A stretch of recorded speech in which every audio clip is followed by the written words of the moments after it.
Hey folks, it's Dr. Brad Semp here, aka the Busyness Doctor. I'd like to welcome you to the Busyness TV show on busyness.com. This is the show dedicated to helping you to get out of busyness and get down to business. Now, today's show is brought to us by Extreme Business Makeovers. Extreme Business Makeovers is an event put on every April in Orlando by master marketer and networker Tom Scott. I'd like to invite you to come join Tom and I next weekend here in Orlando for the Extreme Business Makeovers event. It's an event that I spoke at several years ago, and I now attend each and every year. It's a family of people. Awesome information to take your business and you personally to the next level of revenue generation and just personal success. So check them out right now at extremebusinessmakeovers.com. Now, on today's show, before I get into it, I'd just like to say a little different backdrop here, right? Yes, we are away from my desk. We are on location today at the South Lake Little League Complex in Clearmont, Florida. This is where my sons play Little League ball. Now, in just a few hours from now, this whole complex is going to be hopping with hundreds of children and even more parents who are struggling in their busy schedules to get children here on time for 6 o'clock games. Now, just like my wife and I, because in about an hour and a half, Nathan will be playing right here on this field, T-ball.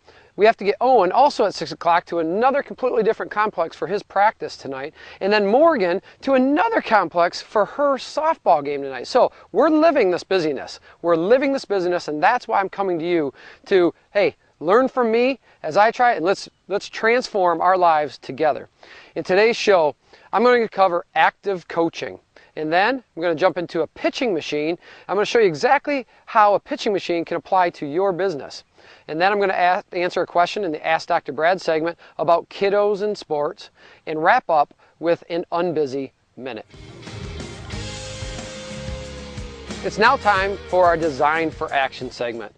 This is a segment in which we take a look at the way that people design their actions to produce results. Now, rather than allowing actions to control you and being reactive among your day, I want you to be proactive, to take the steps to figure out what results you want to produce and then design the actions to achieve those results. That's what we're talking about here. Now, I want to draw a story from coaching, and I coach my son's Little League team, Owen's team this year, the Texas Rangers. This is a machine pitch league, and I want you to take a look at this video in just a moment. But the point is in anything you do, whether it's in business, whether it's at home in your family life, whether it is coaching, there are always ways that you can look to design your actions in a more efficient, effective, and enjoyable manner. Now, let me set the scene for you here. That is that these kids at this age, there's a pitching machine that's pitching in to the children. There is a catcher. However, only seldom is a catcher able to actually catch the balls and keep them from going back to the backstop. So what happens a lot of times is there's a lot of wasted motion, a lot of wasted time in that the catcher has to stand up, turn around, go back and pick up the ball, come back up near the plate or even before to throw the ball to get it close enough, right? And so what happens is there's just a lot of wasted time and standing around. So what we do from our team is we'll often put a coach behind the catcher against the backstop so that any balls that go by, the coach can actually go grab the ball, take it back, throw it over to the pitcher, and keep things moving very, very quickly here. Not all teams do that. But if you look at that, it makes everything more efficient, more effective, and more enjoyable. It keeps the game moving. It's just a little tweak to something that saves time and makes everything more enjoyable because the game goes faster, the parents like it better, the kids like it better. And so as you watch that video, you can see that just one little tweak in actions really made a difference in a Little League baseball game. And I challenge you, what are the little differences that you can make? What can you change in your actions, either in your life or in your business, to eliminate waste and make things more efficient, effective, and enjoyable? Now, what did you think about that Design for Action segment? I'd love to hear your input. Scroll down below and leave a comment. Engage with me there. I'd love to talk with you in the comments. It's now time for our Oh Crap segment. This is a segment in which we take a look at real-life examples of crappy automated processes. How do those happen? It's when we have processes that are crappy and then we try to automate them to improve them, but instead all we create is crappy automated processes. Now, I want to show you something here from a pitching machine. This is a pitching machine that you use in Little League at times, and it's to automate the throwing, right, of a baseball. So instead of having coaches pitch into the children, into the boys and girls, and have, the variation in the throws all over the place, they try to automate the pitching to get more consistent balls to hit for the boys and girls. Now, with the pitching machine, the way it works is this. You set it up, you line it up, you spike it into the ground. There's a whole bunch of different variables here that on the ground here that you can't even see to set the speed and the height. And then there's a whole bunch of other variables that happen when the human, the coach, interacts with this. So watch. If I have two different balls, one of the variables is just in one ball to another, everything changes. Another one is how hard I press down my foot on the pedal. Another one is how far back I put the lever. If I put it all the way back or forward, all of these will cause the ball to go higher or lower or faster or slower. And so the point here, right, is when you set the ball here is to make sure from a process standpoint, whenever the human, the coach in this case, is interacting with the process, that it is consistent. And if there's another coach that comes in and is working with the pitching machine, that it's also consistent. Unfortunately, that is not what happens here in Little League. What really happens is I could get this all set up and dialed in for me, it throws perfectly, and then another coach from the other team comes out and it doesn't throw well, and he will, or she will change it all around, and then I come out again and I have to change it all back again. Think about all the wasted time there in this crappy automated process that we have, when it's just totally sabotaging the exact purpose of the pitching machine. So for your business, think about that. How can you automate your processes and do so in a way that anytime that you have human involvement, yourself or another employee or somebody you're delegating to make sure that those people are interacting with the process in the same consistent way, making sure that the results that are produced are also repeatable and consistent. So take a look at this. There it is. Now, I didn't have the foot pedal down, so it didn't throw it very far, but hope you enjoyed that. Think about how this can apply to your business and comment below. I'd love to hear what you think about the pitching machine. It's now time for our Ask Dr. Brad segment. This is a segment in which you ask questions and I answer them. Now, just a reminder, you can ask questions by visiting busyness.com and looking for the Ask Dr. Brad icon. Click on that and submit your question.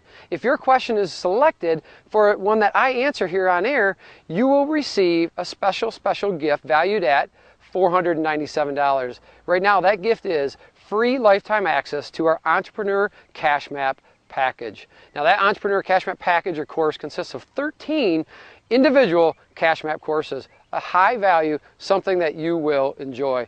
Now, today's question comes from KS in Myrtle Beach, South Carolina. Kay, thank you very much for your question. You are going to receive a free lifetime access to our Entrepreneur Cash Map course.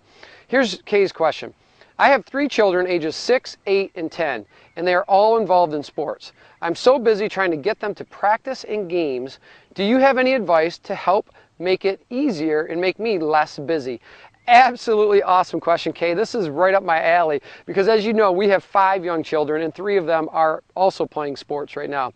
And I'm going to give you 3 pieces of advice. I'm going to give you one prior to leaving for the game, leaving for the game, and then after the game. 3 things that can help you do this, right? And it doesn't matter whether it's baseball or basketball or lacrosse or cheerleading or football or whatever it is, right? Whatever sport.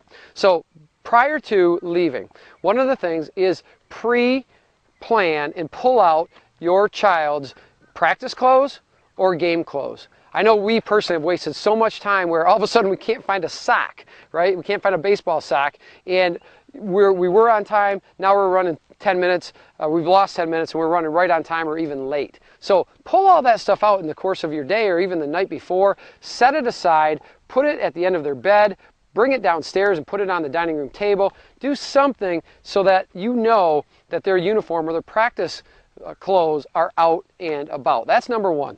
Number 2, when you're leaving for the game, now this may seem obvious, but it's just so hard and difficult. We struggle with this as well. Leave enough margin. If it's 15 minutes from your house to the sports complex, do not leave 15 minutes earlier. Try to double that time, right? Give your children enough margin so that when they get to the game, they can warm up and they can practice. And Lee and I struggle with this as well. I understand how difficult it is. But number 2 is margin when you're leaving for the game.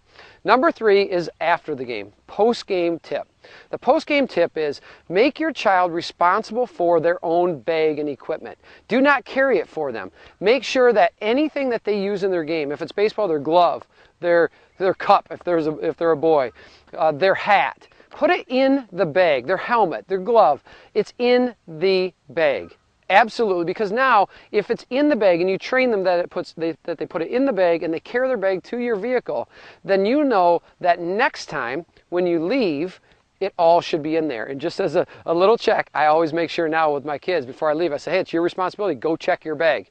Now 99 out of 100 times the stuff's in there because we've trained them at the end of the previous game to put it in there. But those are the 3 tips that I have to make your life less busy when it comes to children in sports, or as I call it, kiddos in sports. Okay, thank you very much for your question. I'd love to hear from other people, other viewers. Do you have any tips when it comes to kiddos in sports and getting them to games and practices? Scroll down below and leave a comment. I'd love to engage with you there. And just a reminder that you can also ask me a question by visiting busyness.com. Looking for the Ask Dr. Brad icon, click that, submit your question, and we're going to select questions at random, and if I answer yours, you'll receive a free lifetime access to our Entrepreneur Cash Map course. It's now time for our Unbusy Minute. In this segment, I'd like to talk about enjoyment and the importance of enjoyment on being unbusy. That's one of the keys to living an unbusy lifestyle. Now, I've sat right here on these bleachers here like many other parents. And unfortunately, whether I'm sitting here or whether I'm coaching, I find many instances where the children who are on the field behind me here are not enjoying what they're doing. Many times, the parents are forcing them to play baseball or to play t-ball or to play softball, and they don't want anything to do with it. That's not fun. So imagine putting yourself in the child's perspective. Is that busyness that they're in? Or is it enjoyable? Is it unbusy to them, that they're having fun and they're playing, right? I can tell you, it's busy work to them. They don't want to be here. And the same thing goes for you in your life and in your business. Find stuff that you enjoy. When you put yourself in enjoyable positions, in enjoyable work, it's not work. It's fun, and it's you living an unbusy lifestyle. So that concludes our show for today, folks. I hope that you enjoyed this episode of the Busyness TV show here on location at the South Lake Little League Complex in Clermont, Florida. We're looking for additional unbusy places like this. That means places that are busier than heck normally, but that I can get in there, I can slide in at an unbusy time. So if that's you, if you own a restaurant or you have any other ideas that you'd like to host the Busyness TV show, contact me by visiting busyness.com and looking for the contact link. Submit your request to us and my team, or I will grab that and get back to you. So thank you very much for watching this episode. I'd like to remind you to register for show notifications and updates of the Busyness TV show by visiting busyness.com or by going to iTunes and subscribing to our video podcast. I'm Dr. Brad Semp. I look forward to seeing you next week right here and every Thursday thereafter at busyness.com. Take care and bye-bye.